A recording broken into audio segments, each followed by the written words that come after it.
नमस्कार मित्रांनो, मी तुळशीराम पाटील, मंदिर कॉन्ट्रॅक्टर. आज आपण आलो आहोत श्री महादेव मंदिर तीर्थ या ठिकाणी आपलं मंदिराचं कलरचं काम चालू आहे. जवळपास कलरसुद्धा अंतिम टप्प्यात आलं आहे. पण हे जे मंदिर आहे हे सगळं जुनं मंदिराच्या बाजूनं उभारलेलं सभागृह आहे.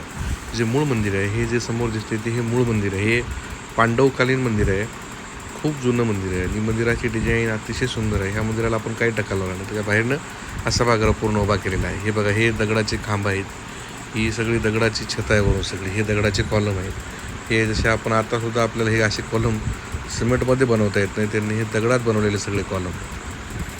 हे मंदिर आहे. आजही हे मंदिर वर्षातून जवळपास 3 महिने पाण्याखाली असते. म्हणजे श्रावण महिन्यामध्ये कंपल्सरी या मंदिरामध्ये पाणी येते. जवळपास 5 फूट 7 फूट पाणी येते.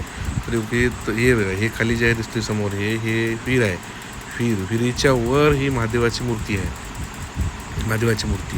अतिशय पुरातन मंदिर आहे आणि ह्या विहिरीमधून दरवर्षी पावसाळ्यात हे पाणी, ही महादेवाची मूर्ती आहे. दरवर्षी या ठिकाणी पावसाळ्यामध्ये पाणी येते. ते 5 ते 7 फूट पूर्ण असं, म्हणजे कॉलमच्या जवळपास अर्ध्याच्या वरपर्यंत पाणी दरवर्षी या मंदिरात भरून राहते. म्हणजे आस्थागत कितीतरी वर्ष झाले. हे बघा, हा नंदी आहे.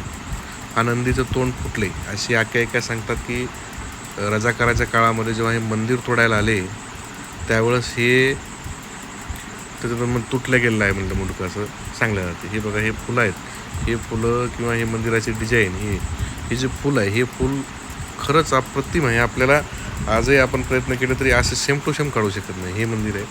हे सगळे कॉलम आहे दगडाचे मंदिराचे. खूप सुंदर